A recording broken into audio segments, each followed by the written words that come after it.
actual intro for the podcasting blueprint, but I haven't made that yet. We're getting there. It's okay. We're getting there. Eventually. I'm yeah. sure. Yeah, we just barely came up with the name, so I never saw the video we shot. Marketing never showed it to us. we never showed it to you? No. We have a love-hate relationship with marketing. I don't know if I can talk about that today. Yeah, we won't get we'll into talk about that a little bit. Yeah, we won't get into that too much. We here won't get today. into it's okay. I love those guys, you know. I'll send you a link to it. Okay, good. I think it turned out good. I thought it great. did. Yeah. Yeah. So can I tell the story? Sure. Okay. Yeah. Do we want to do an opening or an no? opening? Should we? Yeah. Ah, yes. I'm sorry. Might as Before I well. hijack All your right. podcast. What's up, everybody? We are live in the studio for the podcasting blueprint. We are here with me, Trevin. I don't know. I don't have a title. We have our co-host Tyus, and we're joined by a friend of ours, Mike Bindrup. So today we're just going to talk a little bit about podcasting and the importance of it. But let's get into the story you're about to tell. Yeah, so we're marketing calls me out, and so they say, we want you to, be on this video. And I said, okay, what do you want me to talk about? They kind of told me a little bit. So I sit out there, and Trevin's all set up in the lobby. He's got lights everywhere, and I sit down. He's coaching me, and I'm going, I know this guy from somewhere. He looks so familiar. And we did it, and it worked. And he was like, oh, that was really good. And I said, come look at our studio, which is pretty basic, right? We just started our podcast. I want him to take a look. And I said, what's your name? He says, Trev. And I go, oh my gosh. Right. I was like, did you used to work? And he's like, yes. And he goes, Mike, are you Mike? And I said, yeah. So yeah, like the whole time we were doing the interview too, I was like looking at him, and then I saw the last name, and I was like, I know you from I was somewhere. like, that's so familiar. Yeah, like that's so familiar. Yeah, I've known Mike since I started making videos professionally. Yep. And that was what, 2006? Yeah, right before my mission. Yep. So I left on 2007. So it was like 2006, 2007 when I started professionally making videos. Yeah. At a school that like taught like construction stuff. Construction management. Yeah. We ran like a media team there, but I had just gotten Fun home. times. I just finished my MBA in international business, and I had an internship for Intel Corporation, guys make the chips, at a place called CERN, the European Organization for Nuclear Research. Is where they invented the World Wide Web. And it was really super cool, but came home after a 9-month internship here, and then started working with at the construction school with our friend Rhett. Yeah. So Rhett called me up and said, hey, I could use your help. Come over here. So we started doing stuff. And we had these kids that worked with us that would go out and shoot video. And I guess you guys shot skate videos at the time. Yeah. And we'd send them out on site to take pictures of all this heavy equipment doing stuff. And that's how I met Trevin. It was like, he had a beard, and he's a man. And it was so fun. Like I remember he's a man. He's a man. Yeah. I got called up just to go check out the studio one day from John Taylor. And I was like, I don't want to go check out this studio. Why would I go check out the studio? And I was like, whatever, I'll go. It's not far from my house. We'll go there. They show me the studio. I'm like, what do you think? I was like, oh, it's cool. They're like, all right, well, like, when can you start? I was like, start what? What are we starting? Like, oh, like John didn't tell you we want to hire you to start making videos. Start shooting. I was like, well, does this past hour count? Like, I'm on the clock. Like, yeah. And I got paid pretty decently there. I learned a lot there. Yeah, I met Mike, met Rhett, learned a lot about the industry, and it was so much fun. Yeah, we got to hire my buddy Sam, and it was fun. And we ended up hiring Jacob. Like, it was just a bunch of friends working, and it got kind of weird though, because like I got asked to like hire more filmers, and I was interviewing like 35, 40-year-olds with families and college degrees, and I'm like 17, 18, something like that, and like being like, no, you suck, you can't feed your family, sorry. Oh bye. Yeah, I mean, it was crazy. I'm sure you weren't that mean about I it. probably was. No, probably not. It was so awkward. I remember we used to have instruments all over the office. Everybody play electric guitar or drums. There's a drum set, and the conference room was there was no table or chairs. It was a bunch of love sacks, and we just bring our laptops in and sit down. And it used to freak people out when we bring them into the conference room, and they'd be like, "Oh, wait, where do I sit?" But it was a lot of fun. It was just around the corner too. Oh yeah, we used to play Halo all the time. All of a sudden, you'd hear the theme song for Halo wafting through the office. It's like, all right, we're in. Everybody jump in. Those are good days. Now I work at Good times. Now I work at this boring studio. We don't have any drums, no guitars here. I am bringing my guitar soon, and I'm Good. thinking about bringing my electric drum set. Good. Good. Maybe we won't make that room into a studio. We'll just make it a music A room. music room. You could. You're what? My keyboard. There you go. Yeah, bring a keyboard. Totally. You always need a keyboard. All right. So, Well. Yeah. Tell that story. yeah, but it was funny being on that shoot, though. I was like staring at you. I was like, oh, I know this guy. I swear I know this person. Ben Drip. Like, it's not like a common It's last not a common name. last name now. Yep. Where's that originated? Denmark. Oh, It's okay. Danish. Yeah. So my grandparents immigrated from Switzerland on my mom's side, and then Denmark on my dad's side. Nice. That's cool. Wow. And so you work over at UNR, the extension. Tell me a little bit about the extension program. What is it? I know there's a lot to it, There's but a lot to it. Yeah. So extension is kind of the outreach arm of the University of Nevada, Reno. And there's something called the Land Grant Institution, which UNR was one of the original land grant institutions in the 1800s. What happened was Congress set aside land and money for research that was happening at the college level to get down into the hands of farmers and ranchers. That's what they did. So all of our big agriculture schools were kind of part of that. So they were given land, they had set asides for them to help get the knowledge actually from the professors right into the hands of the community. So we have 6 different program areas that we handle, and we do youth and family. There's, of course, agriculture. We run the 4-H program. We have early childhood development. There's a couple other areas, and then we handle community and economic development. So what we do is we help small business people on the ground in the community with what they need to help them start and grow businesses. So I run the small business education program for the university, and it's pretty neat. So we do a few different things. We do have a podcast called the Biz Life Podcast, which we started about a year ago. And we do that in English and Spanish. We're only one of 6 podcasts at the university level, believe it or not. And we've got over 55 episodes now that we've recorded, and love podcasting. I mean, it's been really great. It was hard convincing the boss that there was value in a podcast, I got to tell you. And he finally got it, a little while ago. So it's not traditional media, it's just, it's how it is. And whether I always said you jump in on episode 5 or 55, and if you get a follower, they'll listen to the rest eventually, and it's everything moving forward plus everything from behind. So that's pretty good. But we also, program's been around for about 5 years. As we know it, I joined up just as COVID happened. I used to run the Small Business Development Center at UNLV. And so I've helped over 10,000 small business clients. We did individualized counseling for them, that type of thing. And so when I started with Extension, pandemic hit and everything got closed down. And so we had, I was getting dozens of phone calls and messages every day from people. And they're like, hey, Mike, do you remember me? You helped me start my business 7 years ago. And I don't know what to do. What's this PPP loan thing? I don't know. My brother-in-law tells me this. And it was just, information was all over the place. And so we started a series of town halls. We did 2 a week, one in English and one in Spanish, where we brought the SBA actually on every episode.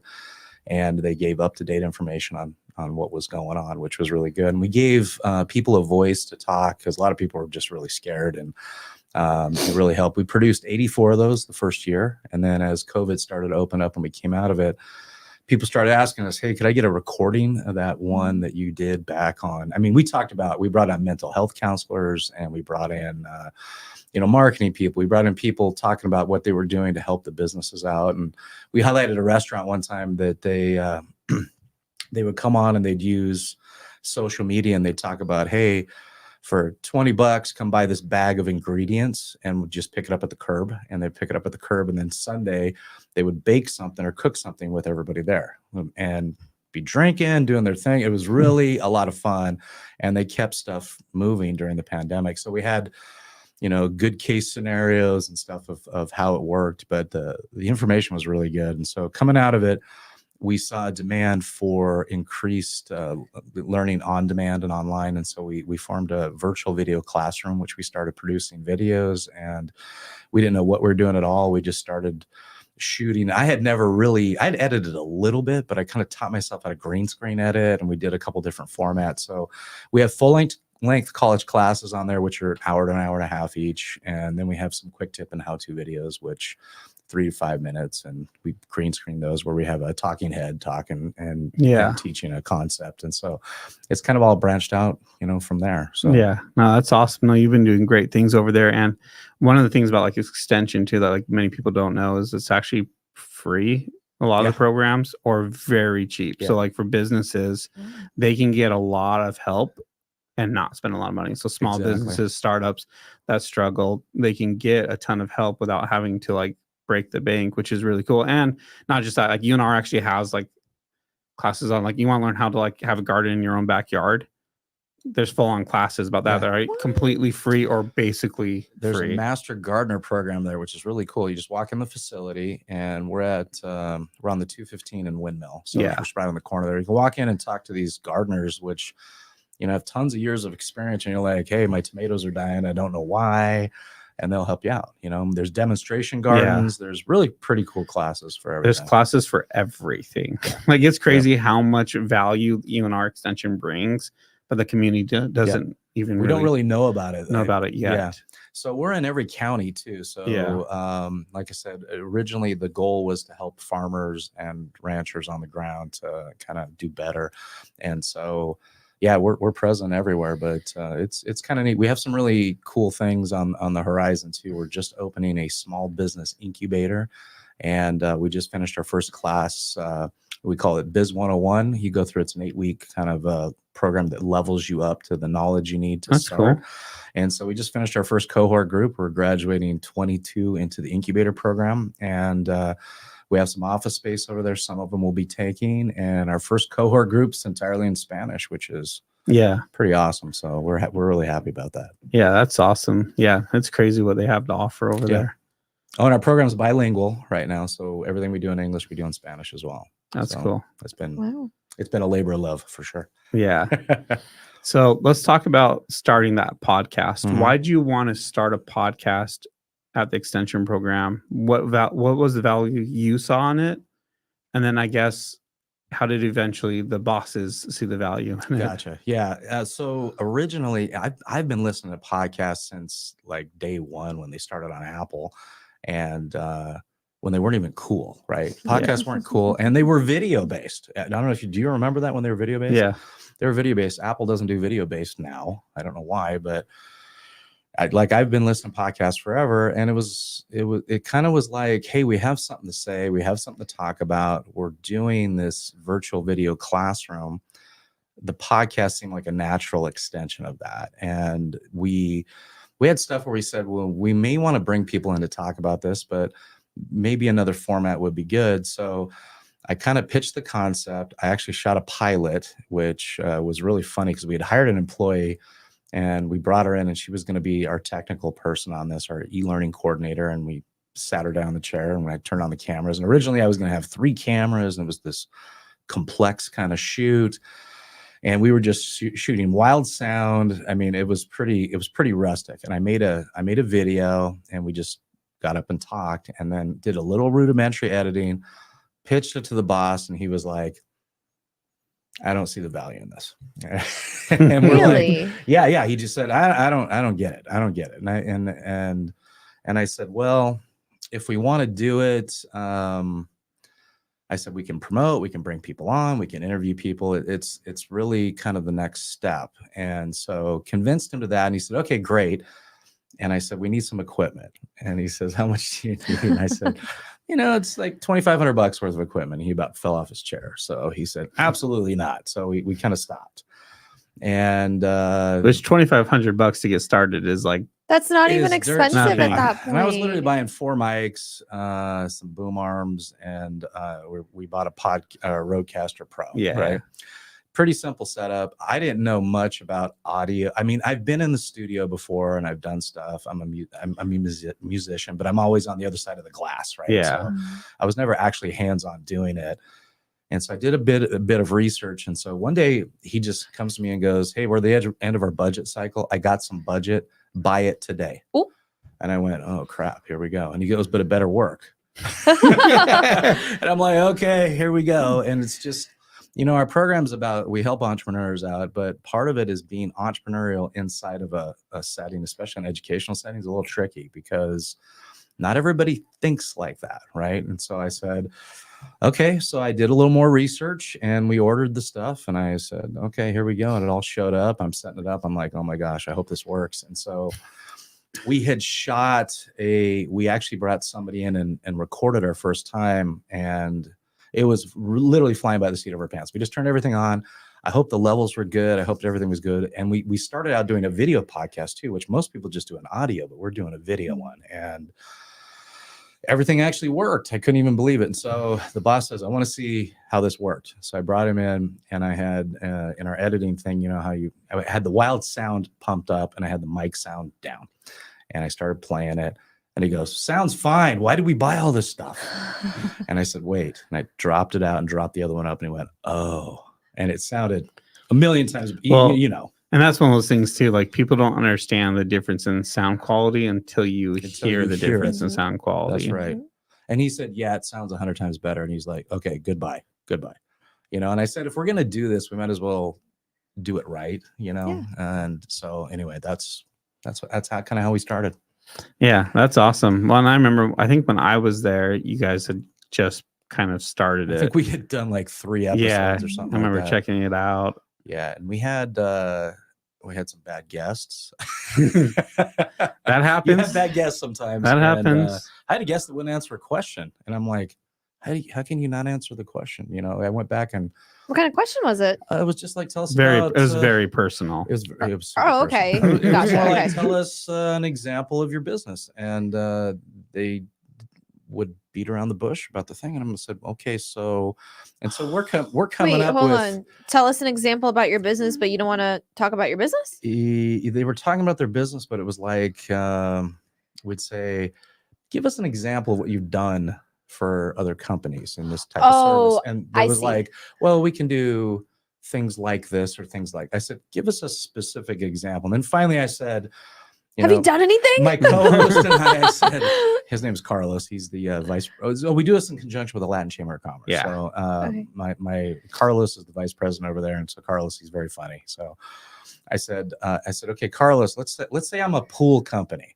How can we use your service as a pool company? And so then it's like, well, we could do this, but it was still so general. Mhm. And then so I'm like, I'm thinking of a promotion. I'm going, how about we fill the pool full of, and I was going to say like balloons, and Carlos is like, let's fill it full of beer. And I'm like, okay, this just took another turn, right? And so it was kind of funny, but we've had some guests like that. We've had some guests that say stop, cut, and I'm like, you don't say cut, we say cut. Wait, I'm confused though. directing Why it. would they say cut? Why would they say stop? Sometimes people get a little uptight on. You guys have had uptight guests, I'm sure. No, Not like that. No, Not like never. We've had some people be super late, like hour 40 minutes late. Oh my god. Hell, we're Yeah. gonna talk about that. Later than I am. Yeah. Yeah, yours not that Gosh, bad. Okay, good. And no, we've had one person just kind of like, we were talking about marketing, right? Because we have another podcast called The Truth About Marketing, and that I was interviewing her, and she just kind of got weirder and weirder and talking about like weirder stuff, like not necessarily like aliens, but like reptile people and stuff. Ooh, and I was like, yeah. Okay, yeah. and then That's like different. really like this, like, which beliefs aside, whatever. But like, I'm like, we're here to talk about marketing. Yeah. So we kind of ended it, and it was about time anyways. And we got off, and then she got even more weird off camera. Mhm. Hopefully she's not watching this. You But don't like, think the aliens are gonna come here and help us with They marketing? came yesterday during the eclipse. They They're already did. here. That was it. Yeah. Yeah. they're already here. If you don't know an alien, No, I don't Yeah. know what to tell you, I mean, man. we live in Like, Las Vegas. Come on. I just They're saw walking I around saw on everywhere. TikTok the other day what aliens podcast about. Have you seen that? yes. Oh my gosh. They have like these alien Yes. costumes on, and they're like, "Oh, I heard these humans believe this," and they're laughing, and then they're talking about like the moon landing. Like, you can't believe what they even debate about, like the moon landing. And the guy's like, "Wait, you believe in the moon?" Yeah. And then they The just stare at each moon? other, and then they both just start They start laughing. They're like, "Ah!" It was so funny. Anyways, besides the point. But circling back to like, so okay, with obviously your podcast and Mhm. business and everything, Why would they even come on to talk about if they want to be defensive? I don't understand that. Some people get nervous. You know, you put you turn a camera on. I learned very early, you know, because I used to own an ad agency, right? And so I learned when we turn a camera on, people go crazy. They Like change. when we're in public too. When you show up and you're shooting just some B-roll footage or something, and you're supposed to be there, and there you go. People get crazy. Even at when I was at CERN, we were filming like corporate videos for Intel, and I'd be there to escort them through. And there was always, you know, we have the roles, we have a director, we have a producer, and you know, we have a sound guy and we have the camera guy. And it was funny, they'd show up one week, and the director there would have been the producer that was there 3 weeks before. So they're all from LA, and they'd fly them out and they'd just have them shoot. And they're like, hey, we're going to Amsterdam after this. We're doing this. And there was always, without a fail, we're shooting, and we're in a scientific institution, and CERN's a big high energy particle physics lab. And I was the stupidest person at CERN. Like everybody had a high energy, like they had double PhDs in like molecular astromolecular biology or some just crazy stuff. And you know, if you're a scientist and you're a physicist, you do a stint at CERN in your career. That's just what you do. So there's about 6,000 people. It's like a college campus, you know, it's a pretty big center there. And they were building the world's largest machine at the time. They got it finished, that Large Hadron Collider, where they were like smashing, they're splitting atoms, fire them, get them up to the speed of light, and it's like a 17-mile ring that's underneath of France and Switzerland. It's right on the border. And then they built these machines, and it's like a quarter of a mile underground, and then they actually collide matter with the speed of light. So I'm the guy that asks all the dumb questions. I'm like, why is it a quarter mile underground, right? And they're like, well, because it could move some earth if the jumps the track type of thing. And I'm like, this is not good, right? But I got to tour the tunnels. It was really cool. Like, talk about an elevator ride to hell. They give you a breathing machine in case there's a fire. You got like 15 minutes of air, and you know, Usain Bolt can't run out of that place in 15 minutes. Like, you're dead. It's just, they have these foam cannons that put the whole thing in foam, and you can still like breathe through it or whatever. But very interesting, but a little scary too. But they got it up and running, and it's working. So it's crazy. It's kind of crazy. Yeah, it was funded by, there's 20 nation states that are members of it, and the US only has observer status. I was only one of a handful of Americans that was there, and it was a really pretty cool experience. And it was where the World Wide Web was invented. You know, HTML came right out of there. There was a guy named Tim Berners-Lee, and he basically said, he created hypertext, and he said, if you click a link, you can open up you can jump to a page in a document. That's all he did. It says HTML. So if you click this link, it goes here, it hyperlinks to there. And then he said, what about if this document was on another server that was connected? Could I link to another server? And so like the first web server was at CERN. So all internet and telephone traffic for Europe goes through CERN. So they have this immense computer lab, and you know, Deutsche Telekom, Swiss Telecom, France Telecom, all their equipment is right there. So it was kind of weird because you couldn't use Skype, or you couldn't use, I was on LimeWire at the time. Yeah. You couldn't be on any sort of peer-to-peer anything. IT would call you almost instantly and say, hey, shut it down, or we'll close it. You got an open socket. And so I learned a lot. It was pretty fascinating. And I didn't speak any French at all either. I got dumped in on my head and had to kind of learn. So it was intense, but it was really a great experience. But yeah, I don't know. As far as the value of podcasting goes, my boss was like, okay, this is fun. You guys look like you're having fun or whatever, but I don't get, like, how does this plug in? And finally we convinced him that this is like another channel. And he was like, oh, okay. So we have a class, and we talk about the class, and we bring somebody in and we talk about this. This is just another way that people can enter into the you know, what we are and what we do. And so exactly, he kind of went, I kind of get that, but he was always like, oh, you put out a podcast and only 5 people listen to it today. And I'm like, yeah, but we have X amount of subscribers. They're going to see it and they're going to listen to it. And then we have new people that jump in, and they'll listen to the back ones too. Yeah. And so Well, I think that's a misconception that a lot of people have, is that you need a ton of followers. You need Yeah. a ton of views for your podcast to be Mhm. successful.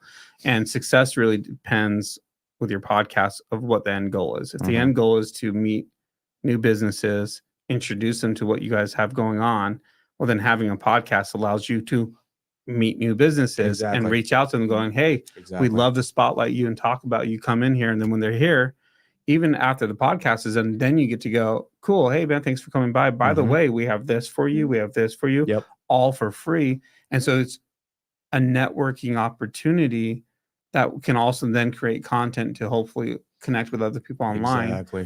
But that's kind of what we always like tell people too. Like, I mean, we have clients with like no followers. I mean, we barely have followers on Mhm. our stuff. And, you know, I talk about this one example all the time. We went live once with one guy and we're talking about a product he could sell. He's a service-based industry. One viewer was watching it and texted him during the show and was like, hey, I want that. There you go. That's all I'm you like- need. Just one. You don't need hundreds of thousands of clients anymore. I mean, it's you need 100 Loyal clients. loyal Yep. clients. Exactly. With 100 and everybody's got groupies. Everybody's got fans, right? They just do. And if the people like what you're doing, they're going to consume everything. It's like rock bands, right? Used to be so inaccessible. Think about, like, I was watching somebody. It was during the pandemic. Coldplay. I was watching Coldplay. I follow Coldplay, and I think he was at home in England, and he just turned on his camera and he was on Instagram Live, and he turns on, he just starts talking to his fans. Mhm. And he's playing piano, and he's like, "Oh, that's a good song. Let me try that." And he plays it and sings a little bit. He's like, "Oh, my voice is cracking." And I'm like, nobody would have done this in the past. When Mhm. YouTube came out, I know you remember when YouTube came out, we in the media business were like, oh, this will never fly. Like, this is so subpar to what we needed to have a polished product, or we didn't release Wait, it, right? Really? Oh yeah, YouTube was weird Well, because you were Okay. shooting like TV commercials. I mean, YouTube came Yeah. out in You're like young. what? Oh, 2000. I'm not that young. how old but- are you? How old are you? She's like Oh, we're not going to 48, talk right? about that. You're 49? Yeah, wasn't it like 49 or something? 40, 47. 40. I just turned 47. 47. 47. Okay. A lot of Botox, a lot of filler, a lot of facelifts. It works. But That's why it's expensive. because YouTube was like 2005, Yeah. right? So I was a junior in high school. Well, that's the thing. I mean, you guys. Okay, remember, I'm a normie, right? So like for me, it was like, oh my gosh, I just get to put out the videos that I shot like on my computer. Remember, like on the like little cameras that you Yeah. used to have? Yeah, we had that a was webcam great. built in. that was Yeah. like my first YouTube video was off of like my little webcam. Yeah. I had That a was clip-on one that perfect. Apple Yes. had. Apple had a little one of those little mini Canon looking Yeah. things before they even built the webcams in. I looked Well, at that as like, But oh we my were gosh, nervous. Eureka, We would Eureka. not. Well, but as like you're in the industry of making videos, especially, I mean, I was young at that time, you know, like I said, junior in high school. But even then it was like, hey, like the videos I saw going on there were the music videos. It was still the course. high end Yeah. stuff. And so for me, like I never even considered creating YouTube content because I was just Wow. like it's gonna take me so much work to do this. And I'm too busy creating to make money. Okay. I don't want to create for fun. Like Mhm. I'm not an artist. I'm not a Well, content And creator. clients didn't want to be there.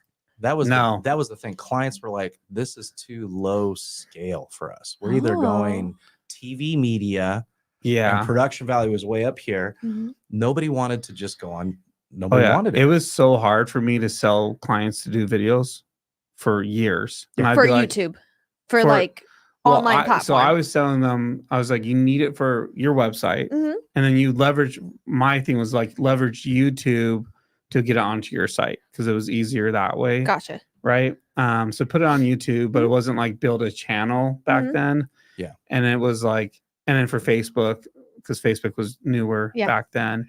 And so it was like, hey, you need to be doing these videos on social media. And it was like exactly that. They're either Yeah. like, no, we only do TV commercials. And I was like dumbfounded. Like, why would you do a TV commercial? Spend $100 on Facebook ads. Yeah. Yeah. Spend 2,000 or back then. I mean, I spend $300 paying me to do a video for you. That's Yep. going to look really good. and you'll get way better results. And they're like, no, we have to be on TV. We have to do this. Like, well, that doesn't work. You know how many that doesn't work I got back then? A lot. Well, in Every our buddy Rhett used to tell me back in the day when nobody was doing it, he used to say, Michael, every website is a TV station. Think Mhm. about that. And I'd say that was a hard sell because clients did not believe, but he says, look, every website is going to be a TV station. I remember him doing a website in Flash, using Flash back in the day. It was for a restaurant. And he actually went in the kitchen and filmed the guy making everything, which, you know, we didn't used to, if you think about it, you know, cooking shows, even in my lifetime, everything was held close to the vest. Nobody wanted to give away their secrets. And then now we tell everybody how to make everything. Do you actually go and make what? Yeah, you would never know Somebody how to makes- make Panda Express orange chicken back in the day. Oh yeah, now people are No. telling you how to do it. Panda Express is coming out going, here's how we make our Yeah. famous orange chicken. Like, who would have thought? It's Colonel Sanders Yeah. the secret recipe. Nobody talks about that stuff, and nobody wanted to reveal that, but all of a sudden everybody was sharing, and it's like this deep dive. Like if you're a fan of a rock band, and I saw this with I like Sammy Hagar, right? So Sammy Hagar had a little band, and they put together, it was him and Michael Anthony from Van Halen, and then Joe Satriani and Chad Smith from the Red Hot Chili Peppers. It was called Chicken Foot. And so they're literally in the studio and they're like, hey, we just recorded this song. Check this out. We're going to play a little bit for you. And I'm like, that's amazing stuff. Nobody used to do that when we were younger. Like, Oh yeah. you wouldn't even get close to that. And I think that's the deep dive that we take. And I got to tell you, podcasting too, stuff happens during a podcast. You can't script this stuff. I mean, I love to script, but you can't script the serendipity that comes out of a podcast. I mean, it's pretty amazing. Yeah. Now it's crazy to see the change in marketing, the change in social media. Because like you said, now everyone shows everything. I think people show actually too much. Too much. You think too much? You think so? I think so. I think some Yeah. people do. Oh, it's just Like Tyus. I don't show. He posts way too much. I post way You post too way too much. much. Just kidding. No, I don't. I actually Well- need to post more. Yeah, I mean, and that goes into like a debate. Like, you know, you have some people that say it's quality versus quantity, and other people are like strictly quantity, Yeah. right? If Yeah. you want to grow Yeah. your following, and I think there's a happy medium between the two. Yeah. Like, I think you still want the quality, depending on what your goal is. Mhm. Is your goal just views? Then post as much crap as you can. You don't know what's going to Keep hit. posting? If you're Exactly. trying to, like in a business sense, trying to build a community, trying to build your business and build a brand, then I think quality is a lot more important True. than just pumping out as much content as you can, because you have to be a little bit more specific and tailored towards what your audience wants and needs from you. But as a normie, As a posting normie.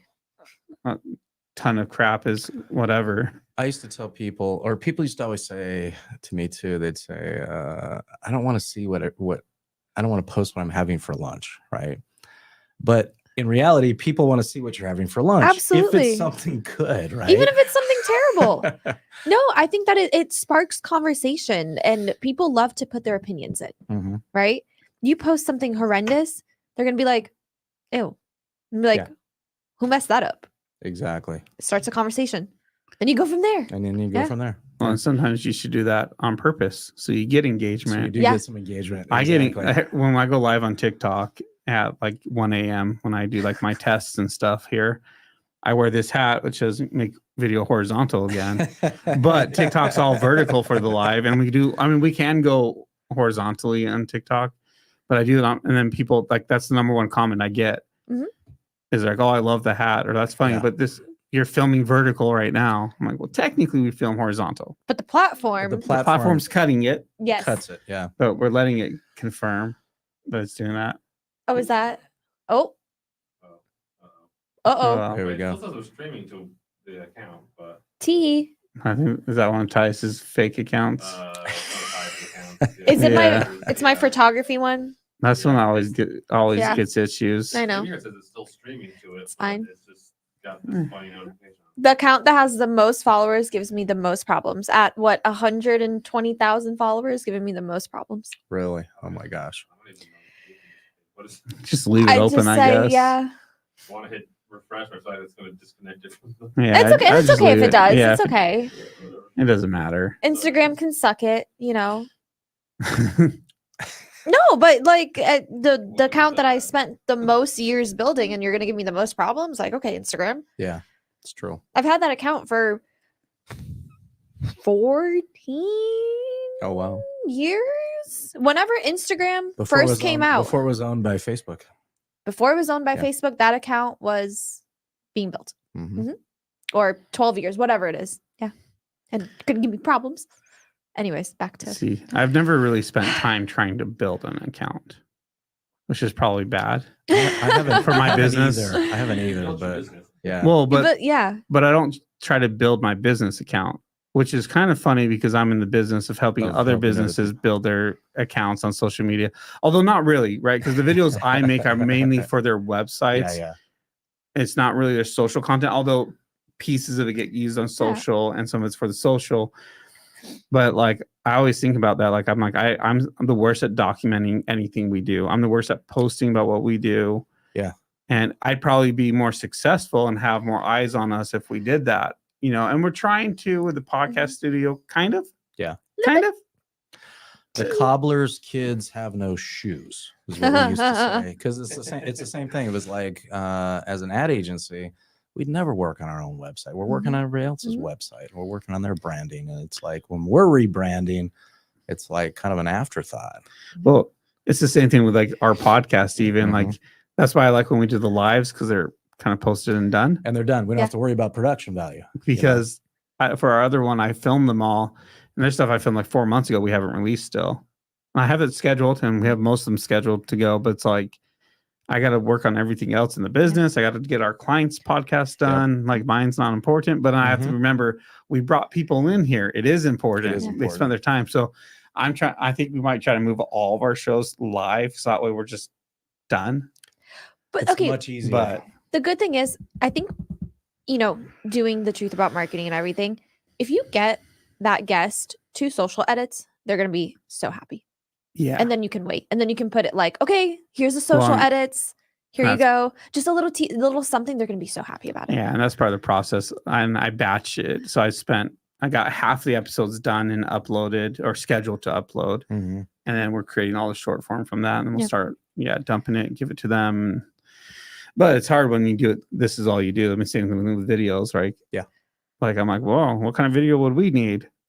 We just make videos. We just make We don't need a videos. video that Yeah. shows us making videos. But little did you know, You people need the love it's, that. it's like I had photography clients, and I used to say you need a photographer to be behind you watching you shoot, and they go, huh, I never Yeah. thought of that. The Yeah. photographer didn't think of this. And Yeah. I'm like, you need a photographer that's sitting there watching somebody hold a light or something near you, because people want to see that. That's the deep dive. Yep. People want to see how you do what you do. They find that fascinating. Well, I think a lot of times we're so close to our industry, we're like, none of this is cool.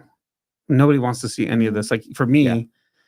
I don't think any of this is cool because I live here. Yeah. You know, like And I sat down and said, I love your lights. Oh my gosh, I need to get one of those. yeah. And so we have to be better about showing more behind the scenes. And I think we've had this conversation before. I'm very picky because I'm like, we're all about creating really high end content for Mhm. businesses at affordable rates. But so I don't want to just like post like a crappy photo. Like I want everything to look so Exactly. beautiful, but I don't have the time to do all that. And so then I don't do anything. Well, you know what? Tice just needs to take over it for us. Let's do an account where it's all behind the scenes, and then you can kind Uh-huh. of just like let go of it. An and it's all- account, An account. Let's a do whole new page. a whole new page. You know me. I love. No, here's the thing. Why would you do a whole new page for it? I love starting new pages. And that's the Okay. whole thing. I think I've started 7 new pages in the last 2 months, both for, my clients, but also for myself. And you would be so surprised at the amount of tools that these platforms will give you when you create a new account. It's pretty insane because my 2 accounts that I've had the longest don't have access to certain tools that the new accounts do. Really? Yes. Instagram gives you new tools. So is that what you're Instagram saying? gives you new tools. Yes. Huh. Because they want to see what you're producing. They want to see you grow. They want to see you use Well, all the tools in the platform. They probably Mhm. want you to get that high of getting some Yes. views and Yep. attention, That makes sense. followers. So Yep. that way you stay, and Yep. then they go back to going like, we don't care about I you. don't know why they wouldn't open all the tools. That doesn't make sense. It doesn't. So on my phone, I have currently 7 accounts that I Okay. manage and run, and every single account, different tools, different access to different things. Wow. hmm It's pretty insane. Yeah. That's a little crazy. So that's Yeah. why, and that's the thing too, because like, and we've talked about this before with gaining organic followers, gaining new Mhm. things. You can only do so much to grow organically. Yeah. At some point, you do need to have a share for share Yeah, you need to pay or for play. have, like a trending sound going in. Gotcha. And I think that we could create, honestly, like, here is a behind the scenes of what we do. And you just post behind the scenes content But- because it attracts new audiences. So my question though, Oh, from here like we a go. business standpoint, Okay. is why would we create a new page for that? And why wouldn't we just make that like a weekly thing on our main feature. page? So because for me, right, as a normie thinking about it, Mhm. I would love to go for the polished content. I'm like, okay, this is exactly where I'm going to go for the polished content. Now, this is where I'm going to go to get my little like euphoric moment of like, look at all the lights. Like Look at the- this. Look, it's just For a the little bloopers. And Do you post your bloopers? By the no, way? he doesn't. Oh, you have to. He post your doesn't. We have to bloopers. take time to do that. Yeah. Well, we post the whole episode. There's plenty. You of do. But yeah, we I do have need to 4 make. blooper reels that we've made from the podcast so far, and it's hilarious. And people love to Yeah. see it. See, and that's the thing because you're attracting a new crowd, you're attracting new types of people. The people who come for the polished content, right? Businesses that want to see quality, people that are like, okay, I'm interested in coming in, I want to see this. Now, for the bloopers, maybe for like behind the scenes, you're getting people that are in our field, right? Mhm. Photographers, videographers, content creators that are like, let me see what they do. Let me check this out. Oh, this resonates with me in a different way. Yeah. So I think it could be cool. I think it could be fun. We could Whole new experiment. page though. And I You know know, that doesn't All I sound hear that when I hear that scary. is more work, work. and I'm so No, tired. but it's not scary. But like my question with that, right, is shouldn't that already be on our main page because we need to be showing what we do here in the studio? and it because we could. shouldn't, like, this is my thought, and maybe I'm wrong in this, but shouldn't we not be showing just polished content all the time anyways? Like, we shouldn't just be showing clips from clients. We need to be showing us filming those clips. We need to be showing what we actually do, and I don't think we do Film enough the of that filmer. already on our page. So do you want to switch it over then? So I think that, and that's kind of what I've been thinking about. Okay. I love your guys' opinion on it. Okay. Is because I was looking at our page the other day and I was like, this is really cool, but you don't know what we do when you come here because it's Mhm. just a bunch of people, Mhm. clips from people talking. Okay. Right. So you don't know what we do, which is probably why I get DMs of people asking to be on our podcast. I'm like, That's not. no, what we like do. come rent the space, you Yeah. know? And so I was thinking about it. We need more content that shows what we do versus the finished product. Okay. I think the finished product needs to be in there occasionally as like a spotlight. Okay. Hey, here's a spotlight of the week from one of our clients. I like that.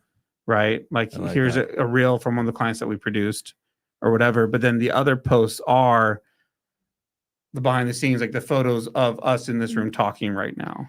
Right. Or our clients doing it or filming or tips. Like, I think we need more tip videos on Yeah. there of like how you do this, which I'm working on.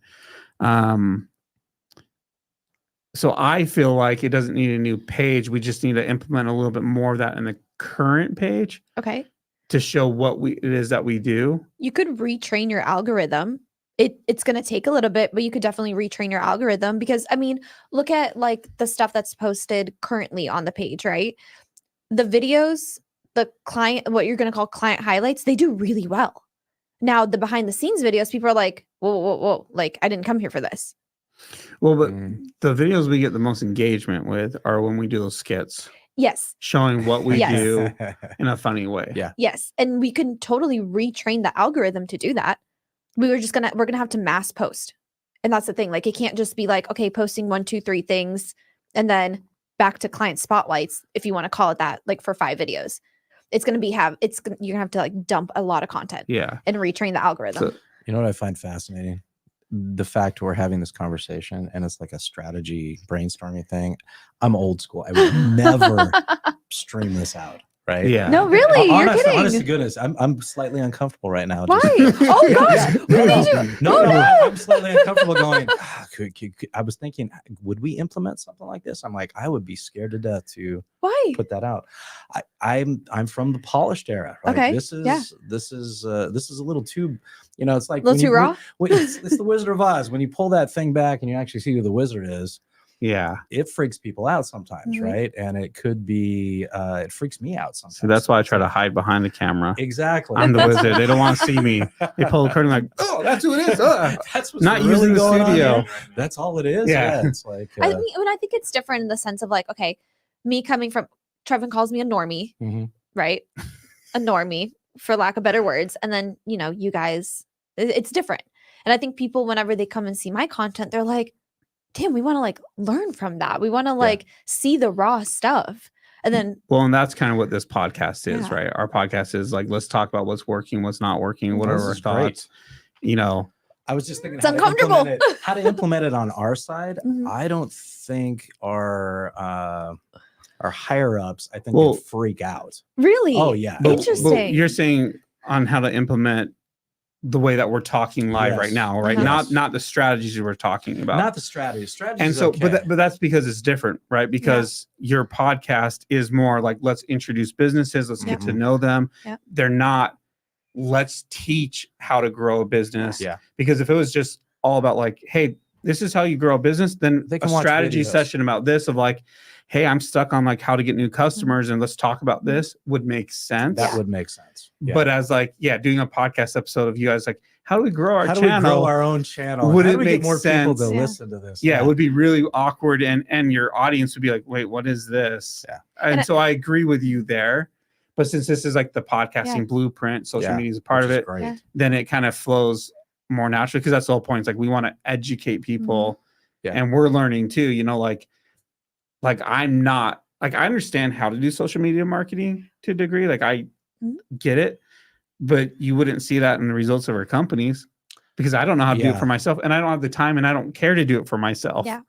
And so it's like, but then she's, grown her I think pages. operator error is probably like it's honestly it's my baby. Like it's me and Anissa's baby. And I think that the growth that we had from that. So we started a street interview channel back Mhm. in like December of 2022. And last year we fell off a little bit, life happens. But ever since December of 2022 until probably like May of 2023, we were posting consistently every single day. We have videos that have like 9.6 million views. Wow. We have a ton of viewers. We had a ton of interactions, shares, everything. The algorithm, it loved it. It loved the content we were putting out. It was high quality, but some of it was like It was your quirky and frequency, fun. too. The frequency, Algorithm exactly. loves frequency. See, Yes. that's where I kind of fall back. Like I'm a lot more reserved and I'm like, I don't want to post that much. I don't want to annoy our No, audience, but I don't think it, it But see, doesn't. You're not annoying. You're not them, right? annoying. You're not.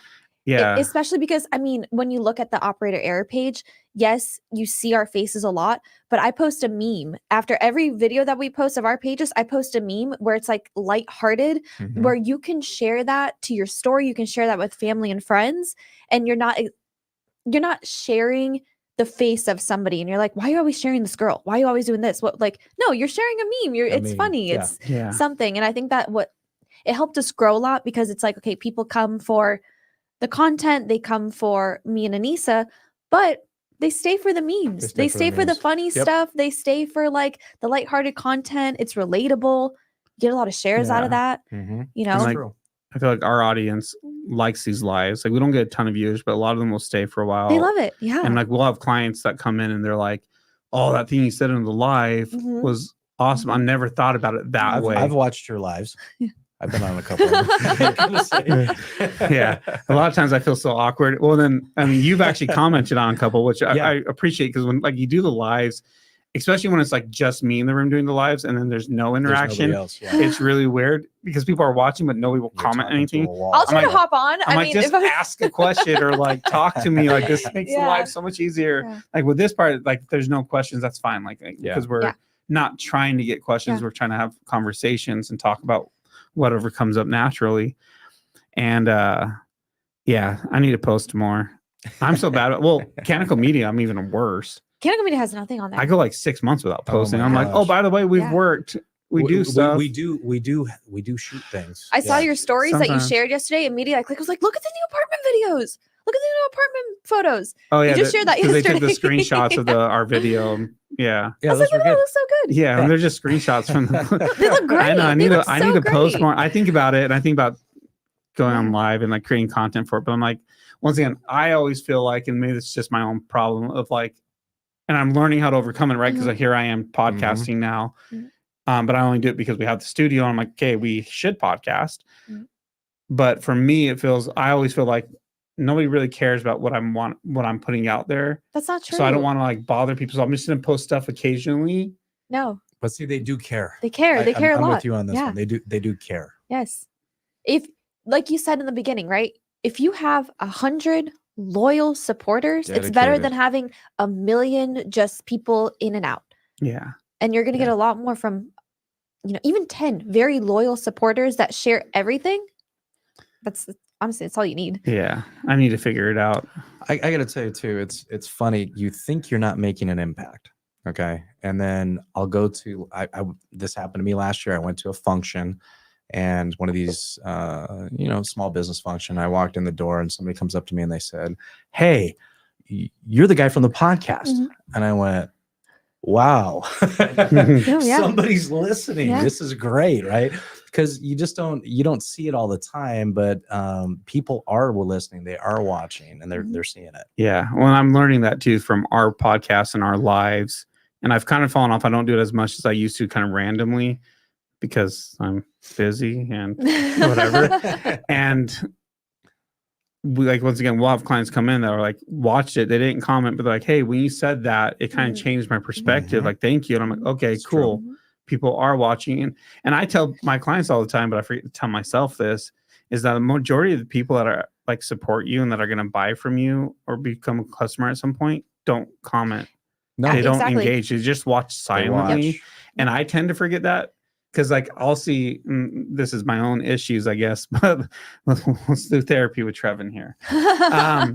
This is what this is turning into. But, like, like you get on social media, and I think we all feel this way. We see people in similar fields posting, and they just get so much interaction and so much support. Mhm. Like, I have other people that film stuff, and when they Mhm. post something, they get shared. They're like, "Oh my gosh, you're amazing!" And they'll share the text message from clients like, "We love you," and I'm like, "Oh, I share something, and it's crickets." And then it's crickets again. But then I see people in real life, and they're like, Yeah. dude, I love seeing your work. I always know when it's your work in the Mhm. feed, the way you color is so amazing, dude. I can't wait till, we're ready to hire you. And I'm like, okay. But then I forget about that because I'm like, I want numbers. No, But I don't want numbers because No. I really don't care. No. But Yeah. at the same time, it's like, nobody likes me. Sometimes the silent supporters are the best ones. 100%. And I know that in a, essentially where social media is everything, Mhm. right? And you're like, oh, click for the like, the follow, the comment, everything. And that's great and all. But the silent supporters, that's where you're going to make money at the end Yeah. of the day. That's who calls you. Yes. Who They will texts you, call who you. calls. Yeah. Yeah. No, who's not just in the comments being like, oh my gosh, hey, because sometimes people do, and we talked about this before. Sometimes people will do that because they want something from you and they don't necessarily want something that's like, hey, let me invest in you. Mhm. I want you to check out my page. I want you to see what I'm doing. And so when I was very heavy into photography, the comments, great. Models all the time. Oh my God, I love your work. Oh my gosh, so pretty. Wow. and that's a strategy, right? That's a strategy where me as a photographer, I'm like, wow, like these girls are commenting. Let me go check out their page. But in the back of their mind, they're like, I'm going to comment on her stuff. She's going to look at my page. She's going to think I'm pretty. She's going to offer me a free shoot because she's going to want me to Yeah. her portfolio. The people who booked me the most never commented a single one of my things. Mhm. It's Not true. on a single one of my things. And it's very true. And I'm sure that I don't know if we're still live streaming my photography account, but the loyal clients, never They never comment. never commented. Yeah. Yeah. Nope. So we have a couple questions. Deanna asked, how can we get more views on YouTube? Oh, okay. So I have a couple thoughts on this, but I'd like You want me to go start, or you or- go. Go ahead. More views on YouTube. I think that it's very important. Hashtags are not dead on YouTube. hashtags are not dead at all. And hashtags are dead on Instagram. They're dead on TikTok, I would say. On YouTube, you can still do a great job with hashtags. I think that making the title very catchy, because you can always change your title later on. If you're posting something right away, the title doesn't even have to do anything with your video, as long as you get somebody to click. The description, you want to be as descriptive as possible with keywords, because that's going to populate into Google, that's going to populate into YouTube. Spend time on your descriptions. Spend time in coming up with a really great title, because you can always change that later down the road. It doesn't even have to be like, oh, episode 1 of X, Y, and Z. No, it can be a blurb of like something somebody, said that was funny. That's it. And then you can change it back later. Post those shorts. Shorts get a ton of views. I agree. Post those shorts. Even though you might have 8 subscribers, but you can get literally 10,000 views on a short because those shorts blew up. And then they're, that little follow button's at the bottom. Oh, wow. This person, look at how many likes and everything. They must be popular. Click subscribe. I got a little ADHD, so shorts work for me Yeah, really well. They do, yeah. You can get They a lot really of do. information real quick, Yeah. and it's great. And I think that the sweet spot is honestly no more than 45 seconds. I know they allow 60.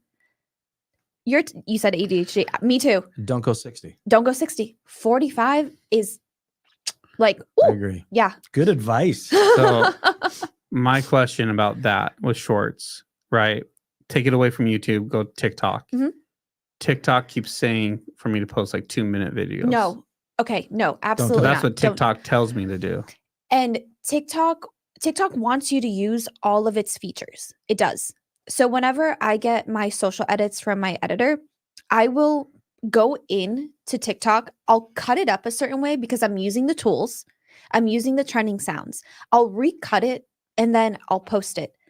But most of my videos on TikTok, especially for the short and sweet stuff, 30 seconds at the very most. Hmm. The video that I posted on my other account that was 1 minute and 30 seconds long, significantly less views, because the algorithm saw that people didn't watch even the half whole of it. thing. So they're like, we're not going to push it out. So, because I was wondering that because I like short clips, but every time I post, I get a notification from TikTok saying, hey, post longer videos. And I go, okay, well, should I be posting longer videos? Because that's what TikTok's telling me it wants. TikTok wants you to do that because they're going to bring your views down and then they're going to offer you a coupon of 30% off to promote with them. Yeah. There you go. They're literally going to offer you that. So going back to YouTube, I agree with everything that you were saying. And I was actually thinking about this the other day, because thinking about like our YouTube channel, like we're going to be launching the podcasting blueprint, and I kind of want to craft it a little bit better and like take some time trying to grow it, like re-upload the episodes. And I think the description is probably one of the most important pieces. Yes. It's also because, like you were saying, it goes back into Google. So that you're giving it all the keywords. Yep. It needs to be descriptive, use all those keywords that people are going to be looking up. And I think hashtags are important.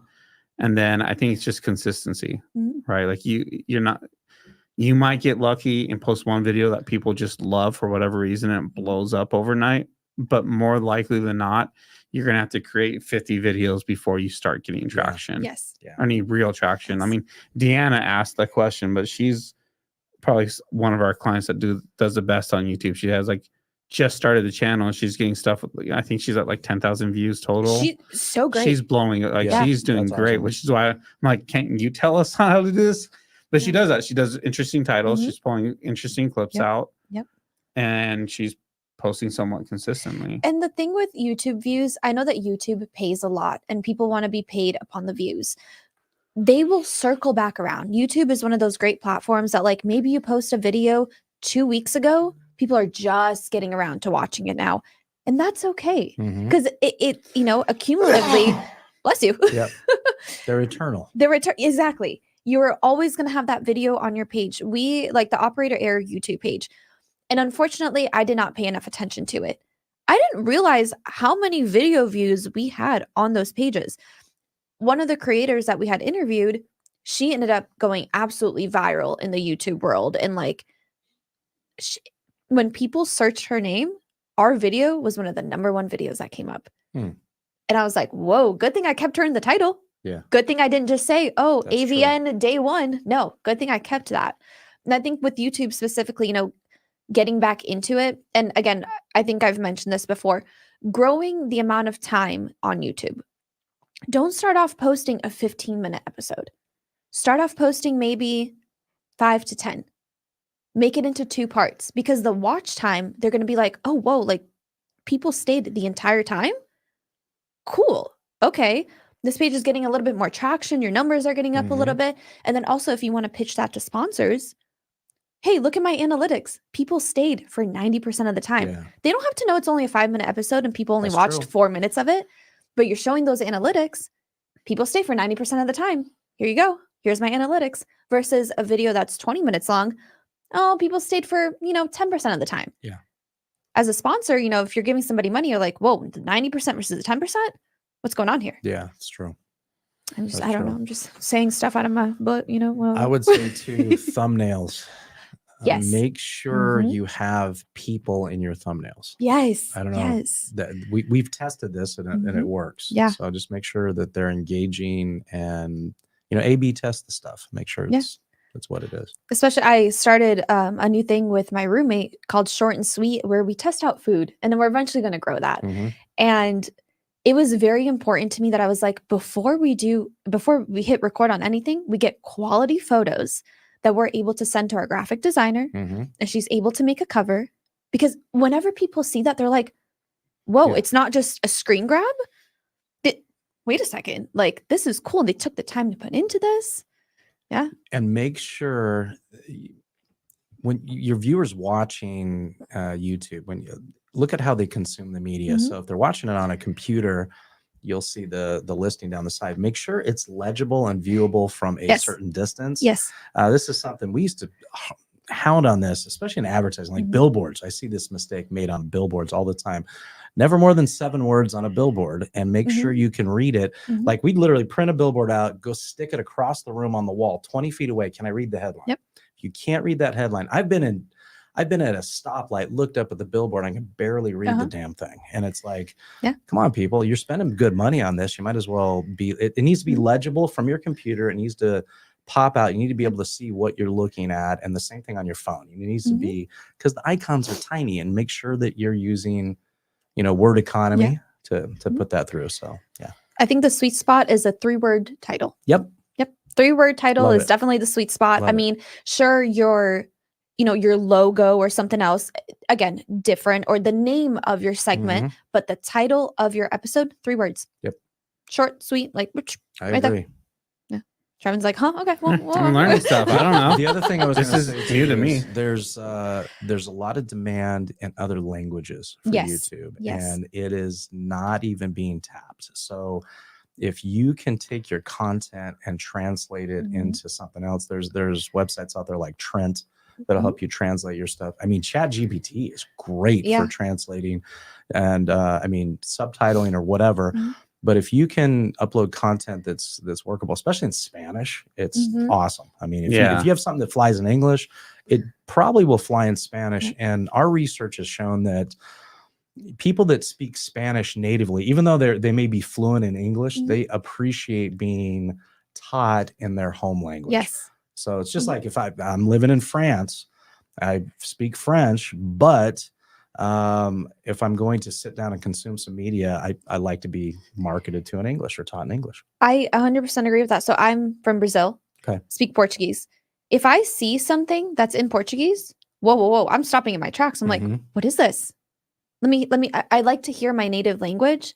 Like you said, consuming the information differently. Yep. Whenever we're speaking in English, my brain basically has to like translate it to Portuguese. That extra step, but I feel like the consumption is a lot better. It's quicker. Yep, absolutely. So don't discount that. Yeah. Because we have so many people are bilingual in the United States because we have people that come from other countries and they do speak. Yeah. You speak Portuguese too, right? Yeah. Fala português. Yeah. Mhm. So, See. yeah. So it's that's one thing that's interesting, even though even our classes that we teach in Spanish. The majority of people understand English pretty well, but what was really funny is we started a series of ESL classes for small business owners Mhm. to teach them English. And one of the main things we started teaching them was slang. You wouldn't believe how much Oh. slang we use in business. Mhm. Business terms like that's not in my wheelhouse. Let's throw it up against the wall and see if it Mhm. sticks, right? They've heard these sayings and they don't know what they mean at all. They're 'cause like, they have no what are we significance. throwing? Exactly. We're throwing something? You know how many Yeah, we're baseball throwing references Tom. we have? We have all these baseball references. You know, we hit a home run, swing for the fences. You know, quit trying for the base hit. I mean, there's just all these different things we have for baseball. It's kind of funny. Yeah. Because So- as somebody who, if I had just come to this country and heard you say that, I would be like, Yeah. I'm sorry, what? Yeah. What are we doing? Are we even talking about the same thing? Exactly. I mean, there's millions of like things we say, and we don't even notice them because they're so there's so much in the background. But yeah, don't discount other languages. Mhm. So if you're doing Right. okay in English, your content probably will work in Spanish or Portuguese. I Mhm. mean, Spanish. How many Spanish speakers do we have worldwide? Yeah. Oh, I yeah. mean, my heavens. And how many Spanish speakers do we have that live in the United States? Spanish and French. If you can go into Spanish and French, We yeah. Half of Africa speaks French Mhm. and half of Africa speaks English. Yep. Okay. So English is always going to be the language of business. But look at how many Spanish speakers we have in Latin America. I mean, Yeah. just a lot. That's crazy. Any advice for new podcasters? Deanna is asking. Any advice for new podcasters? Stay consistent, honestly, and not even stay consistent, but don't look too much at your views. You're gonna break your own heart if you post something. No, and that's true. And you know what I'm talking true. about. You're gonna break your own heart because you are so happy about this piece of content that you created. It's your baby, you love it, Mhm. you post it, it might fall flat. Keep posting. It's okay because maybe those 200 views that you got were just the quality views that you needed. 200. You're being nice. I get like 12 views. You don't get 12 views But because I can that's pull great. something up I right would now. agree. I will say though, I was like putting out something on YouTube, barely putting a description out there, barely putting anything out there, and getting like 10 views. I'm like, whoa, 10 Where people, did these come from? 10 people watch this? Yeah. Like, Yeah. thanks. I guess Thank I you. think it's kind of crazy that I Yeah. even got 10 views. Yeah. What do you think? What's some piece of advice that from what you've learned? You know, I think that is true. Stay consistent. In the beginning, when we started ours, we were shooting an episode a week. Actually, we're shooting two. We're doing Mhm. one in English and one in Spanish. And my goal was to record one day and have it uploaded the next day. Don't even really think about it. Just get it up and get it going. And it was tough, but it was really good. I think stay consistent. Yeah. Sit down and figure out a calendar. I mean, Yeah. we always tell people this from back in our blogging days, right? Sit down and like figure out some sexy topics. Like, what do people really want to hear? Do some research. Get onto Google. Start Googling some topics and see what are the hot trending things. You know, ask Chat GPT. Yeah, they'll tell you. But that's true. And know? also, I mean, I feel like staying consistent too and staying up to date. Current events. Up to date. Yeah. So important, which I get for some people if they don't have ample amount of time throughout the month to create. Let's say they're starting out and they're like, I can only dedicate 2 days a month. Yeah. Again, that's okay. As long as you Yep. stay within some type of current event that happened that week, happened in the upcoming days. You got to think about so many people talk about the eclipse that happened yesterday. Absolutely. So many businesses. Okay. I saw a shoe brand, right? A shoe brand. Okay. They posted a like dark background and one of their shoes, which was like sunshine yellow. And they're like, our little thing of the eclipse. Yes. Done. Great. I should have filmed our light and then had me get in front of it. No, We're the eclipse. Yes, exactly. Maybe I'll film that today. There's one on the back wall he's saying like, oh look, it's our eclipse light. but it's true. Like saying so, current events, topics, maybe staying relevant to what you want to create, Mhm. but also just a little blurb out there because that little blurb can make you go viral. Absolutely. And it's We call Sounds- that newsjacking. Yeah. We used to write blog articles like that. Just pick even a tragedy that happens. You can take the tragedy and Yeah. write about it. And I mean, do something with it that relates to your business. But that's Like, always man, good. if only those people were spending their time podcasting, they wouldn't have been in that train wreck. Exactly. or that You bridge. can- you can say something like that. Yes. That bridge or that It's bridge. true. If you're out here podcasting in the studio, you wouldn't have You been on that bridge. On the other hand, too, That's so terrible. it's not awful. Yeah. If you were only working on your content. Yeah. You wouldn't have been Shame on there. you. Yeah. Evergreen save content lives. too. Yeah. At the same time, evergreen content. I know being very specific as to stuff.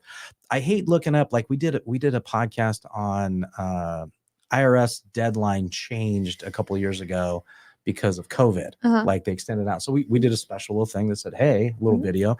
Hey, the IRS deadline, you got an extra couple weeks this time because of this and this and this. That's great. It's still up there and it's completely not relevant at this point, but it's still there. And I'm like, I like evergreen content. You can talk about something and it's a principle of something that never changes. That's good. I like that in products we sell or content, because it's just that's pretty good. Yeah. So I guess maybe to kind of wrap this up, you've done 55 episodes. What's maybe one of the biggest things you've learned in the 55 episodes about maybe getting more comfortable on the camera, maybe how to do it better, like how do you book guests better? Like what's something that you've learned that you think people need to know? I think just keep going. Like we've had equipment failure. I've had cameras overheat. I've had batteries run out. I've had cards fail right in the middle of like great stuff. And it happens over and over and over again. And so when it happens, kind of just take it to heart. You smile. This is part of it's, and the guests are like, what if we do this? What if we do? I'm like, hey, this is show business. We just keep going and we'll see what happens. Right. The worst case scenario, the end of every day, doing this type of stuff is so fun to me. I love this.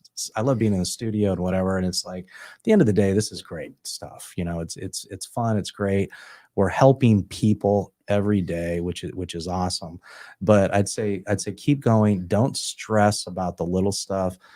It's just like back in the blogging days, people were so concerned about what about my Google ranking? What about this? What about my keywords? What about my SEO? And I always say, no, write for content. And so I'd say the same thing, create for content that people really want. Once you get your content done, you can do anything else with it. So if you capture enough good content, I'm still a firm believer that it's all based on content. If people like the content, they'll come back. So have something that's good, then put your sexy titles to it, right? And then go for optimization methods, and then go for your self-promotion. Then cut it up into little pieces. Just get the content out there and capture it. I think capturing it, Gary Vee was just, his whole thing was capture. And that's one of the things I learned from him was wow, just get it recorded, get it down. Don't worry about it. You can always not use it. Just get it recorded. We have lots of stuff I filmed in here that I have not used. Yeah, I mean, you can go through your archives and go, did we really shoot this? We have lots of things. I'm like, what's this file? Oh, that's when I filmed that thing. There's probably usable stuff in there. Delete. Yeah, exactly. That's why I have to do the live. Otherwise, lives are a lot easier. They really are. Because then I just post it and I say what I say, and I'm unapologetically myself. Yeah, exactly. There it is. Tice tries to change me though. I do not. I just, I'm like, okay, let's run it back. Let's say it again. She told me I don't have a chin. I did not. I wasn't the one who said that. Don't bring that on. Oh. We're not going to talk about this. The other thing too is a lot of our guests. I just recorded a podcast recently with a friend of mine, old friend of mine. He was real stiff during the podcast. And I was like, we finished, and then we were talking about his vacation and where he went, and he's all happy and stuff. And I was like, and he goes, I shouldn't have been so stiff during the thing. I said, you were a little stiff, but that's okay. Yeah. I said, we'll bring you back. We'll re-record it. But we have it sounds dumb, on our Rodecaster Pro. We got the newer Rodecaster Pro. Yeah. It has some vocal changing things on there that make you sound like a robot. Oh, yeah. We know about those. There's a chipmunk one. We have those.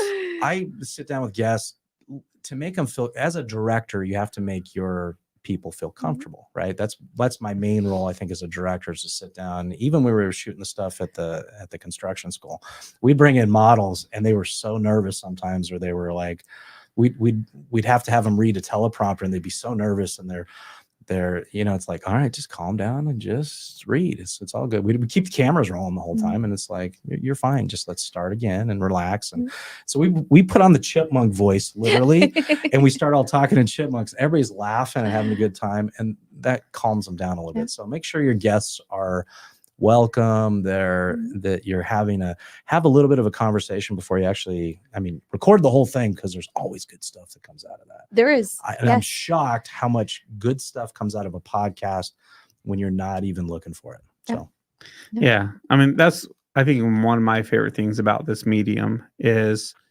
you don't have to try as hard. Mhm. We can just sit like today, right? We're just, exactly. I didn't give you any prep work. I was just like, hey, you want to come on? Like I messaged you yesterday. Yeah. Like, hey, you I want to come messaged on? him at midnight. I said, I'll be there. Yeah, what's the address? Yeah. And I was What's like, your yeah. address? And but I like it because we kind of have like, okay, we want to talk about this, but we kind of led down the route of Mhm. some other stuff too with social media marketing. We talked about some stuff that back in the old days. And to me, like, I don't know if people like it, but I like it more. And I feel like I have to enjoy these because I've done them where I'm like, okay, I just want to pull this for them. So then like I do the interviews and I'm like, I didn't enjoy this. Yeah. It felt weird to me. So now I'm like, especially with the lives, like the lives are a lot more fun.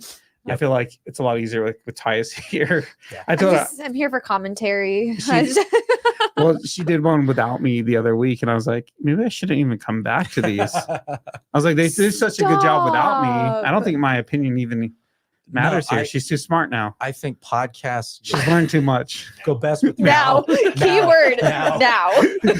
We've taught her too much here. Just I kidding. think podcasts go best with 3 people, to be honest. When I'm doing just me and a guest, there needs to be a buffer person for additional commentary. It's like B-roll. Like Yeah. you got to shoot to some, you got to cut to Your something. B-roll. I'm the buffer you're person. B-roll, I yeah. am. But Zero then. Thought I was zero. yeah, I mean, Yeah, there you go. technically. There you go too. Don't pull back the curtain. Not too much. Not too much.